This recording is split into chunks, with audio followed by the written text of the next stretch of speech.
como decía Ana, da Asociación de Mulleres Dorna.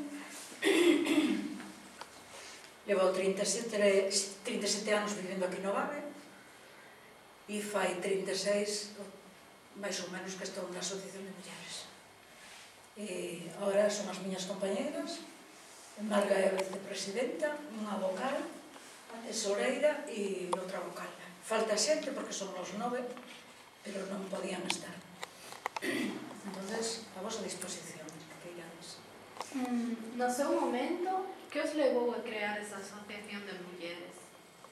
Pois, no momento que se fixo a asociación, eu precisamente non estaba, cheguei nese momento, cando a asociación era unha xunta xestora. Si estuvera Marisa, que foi Marisa a primeira presidenta que tuvo a asociación, pois parece que en aquel momento había unha asociación de veciños nas que as mulleres prácticamente non tiñamos participación. E, bueno, incluso facían socios os maridos e as mulleres figurábamos como bis. E dado que toda a xente veu de aluvión naquel momento, pois había moitísimas carencias, e o primeiro, como non había participación na asociación de veciños, cos homes e tal, había desa maneira, pero non tiñamos voto. E entón decidiron facer unha asociación de mulleres en aquel momento. Cal é o voso obxectivo da Asociación Dorna? O obxectivo da asociación era a igualdade das mulleres e a participación en todos os órganos da vida, e sobre todo a igualdade cos homes, porque claro, esa diferencia traía a que queríamos a igualdade e a participación xa desde aquel momento. Canto levou a organización da asociación? Canto levou? A organización, cando surdiu? Pois, canto tempo levou organizala e tal? Pois fíxose a xunta xestora e estuvo 2 anos sin legalizar, porque sabedes que daquela había que legalizala no registro de Pontevedra, no registro civil de Pontevedra, como asociación e tal. E como era unha das primeiras asociacións de mulleres, pois non había maneira de que a legalizaran, porque estaba ali un señor que decía que a onde iban estas. Estamos falando de democracia xa? Inda non. Non, claro, ainda existía, ainda vivía Franco e era un réxime franquista.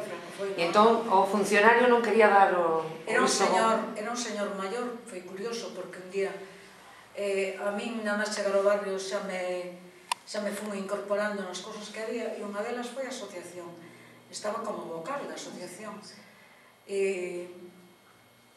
No tema de... Vamos, había vocalías e estaba no tema de consumo, para mirar os precios, para ver que facían, para todas estas cousas. E entón fomos todas a Pontevedra, e era unha mesa enorme, e estaba aquel señor, e así que nos conoceu, pois un pouco deulle paso, legalizaron a asociación. Pero antes non quería? Non, a donde íbamos tantas as mulleres? Que queríamos as mulleres? Era un señor maior. E, bueno, non estaba solo, penso. Pero, a ver, a donde iban estas? Pero un pouco que... Ahorita, tú eras vocal de consumo, e que máis vocalías había? Había de educación, había de consumo, educación e sanidade. E que, cando foi esa época, cales eran os problemas en cada un delas? Bueno, en principio non había onde comprar. Trouxeron un camión aquí que traían produtos e tal, porque o sitio máis cercano eran as Travesas. Non había onde comprar. As mulleres non podíamos desplazarnos como ahora. Xa empezaban os autobuses, había xa autobuses, menos autobuses, e os nenos eran pequenos, fillos eran pequenos en aquel momento, entón non había posibilidade. E xa fixeron o centro comercial e xa empezaron a ser un pouco os precios abusivos. Este centro comercial que está aí, verdad que está cerca? Que o vendeu a Caixa de Aforos e fixo ese centro comercial, fixeron aí. E empezaban os precios a ser abusivos nos que nos controlábamos. Empezamos a pedir carteles para mercancía que que estuveran ao público esos carteles. Eran os carteles a pescadilla, 3 euros, ou vamos, por exemplo, en pesetas. Mirábamos a manipulación, que si a xente tocaba moito, e estábamos un pouco tanto deso, e efectivamente en aquel momento xa había no Concello unha oficina de consumo donde xa dábamos as queixas que bueno, recordo un caso de dun centro, dun posto que había moi asqueroso, moi sucio e tal, e denunciamos, e que as mulleres, a xente tamén tocaba, e a contestación do de consumo foi que se ese teito estaba sin pintar, que non nos preocupáramos que o iban a pintar. Non tiña nada que ver co que nos denunciamos. Ai, que bueno. O sea, ni caso. Ni caso. E o de educación era porque non había donde está... Ai, que mal teño a garganta. Queres un pouquiño de auga? En viña? Eu Casi non trouxe agua. Vamos a ovar un momentito. Nada, xa está. Seguro. E o de educación era porque chegar toda a xente ao barrio non había escolas, había só uns prefabricados aí onde está, aí arriba onde está Celso Emilio. Sí, estaban os prefabricados e quixeron levar de aí eses prefabricados para levar os nenos e nenas do barrio en autobuses a outros colexios de Vigo. No que nós opuxémonos, pero tuvemos que facer un censo, por eso estábamos en educación, de todos os pisos, de arriba a baixo, cantos nenos e nenas había, que edades tiñan, para poder escolarizarlos e dar razóns de que non levaran eses prefabricados, senón que fixeran o colexio que hoxe está feito aí. E entón tuvemos que, por edades e por como pudemos, facer o censo, escolarizalos, decirles aos pais e aos avós que tiñan que mandalos ao colexio, porque en aquel momento non era obligatorio, estaban por aí, e un pouco organizalos para que ser e pedir por activa e por pasiva que fixeran o Celso Emilio Ferreiro, para que non leváramos nenos e nenas do barrio en autobuses a outros colexios. Porque non había ningún colexio cando vos vivisteis. Non había. Había o do Eijo e o do Rocío. Cristo da Vitoria. Cual? O do Cristo da Vitoria, sí, que era o Eijo Garay, o do Rocío, e pois este daqui do Cristo da Vitoria, onde agora está a escola de teatro. Sí, pero era moi pequeniño, entón, porque a escola de teatro eran unitarias moi pequenas. Que o Cristo da Vitoria, ese grupo de casas que hai, ten por lo menos 50 e tantos anos, estaba. Sí, sí. E entón fixeron ese colexio para esa xente, un pouco para esa xente dali. Despois estaba o Rocío, pero ouvir toda a xente do barrio, Caixa de Aforros, estes que lle chamaban de sindicatos, de sociales, e todas as cooperativas que se fixeron aquí. Claro, estamos falando de moitísima xente. Había uns cuantos prefabricados, porque se empezou o barrio a medrar, aí onde está o Celso Emilio, e entón que pretendían levantar todo eso e levar os nenos e nenas en autobuses a outros colexios.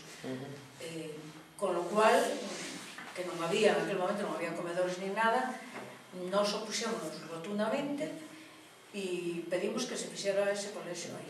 Mira que simpático, non? Que estamos falando de como pedisteis que se construíra o Celso Emilio Ferreiro e hoxe estamos outra vez en loita no Celso Emilio Ferreiro para que non deben a eso, para que non quiten a eso. Que teño aí meu neto. Sí. O sea que estamos sempre na loita. Sempre na loita. Mira, e contanos o aspecto de sanidade, porque eso as mulleres aí temos moito que... As primeiras charlas que se fixeron aquí, nas que eu estaba como vocal, pero non estaba Marisa, foi aquí no instituto. Empezaron as charlas como se chama, de planificación. De planificación familiar. Exactamente, viño o doutor, como se chama, un médico que era moi simpático, que tamén me atendera a mí, e aí empezou a dar as charlas de planificación. En aquel momento empezábamos anticonceptivos para as que podían pagarnos. Entonces vos eras moi pioneiras, Sí, en ese... Gracias. Déjalo aí en el suelo. En ese sentido, sí, empezou en aquel momento o tema de planificación, porque, efectivamente, había familias con bastantes fillos e así, e, bueno, xa empezamos aí. E aquí no instituto se fixeron as primeiras charlas de planificación. E todo a partir da Asociación de Mulleres. Sí. Rapaces, non tedes por que ceñiros as preguntas. E non era solo o tema de planificación, era que non estaba aínda, empezaba o ambulatorio este de Colla, os médicos desvalijados por aquí e por alá, empezaban os problemas cos nenos e nenas e se empezamos a pedir os centros que funcionaran e tal e tal. Se queredes interrumpir e preguntar algunha cousa, o mellor o que non tendes vos, imagino que sí, porque eu o comento moitas veces, pero os coñecementos previos de que están a falar elas. Acordadevos que isto era unha aldea de casas e de leiras, e cando a finais dos anos 60, a principio dos 70, o goberno de Franco decide crear unha serie de polos de desenrolo industrial en donde invertir cartos para o crecemento económico, se escolle Vigo como un deses polos de desenrolo. E entón aquí se instala Citroën e se instalan outras moitas empresas ao redor de Citroën, o do Naval.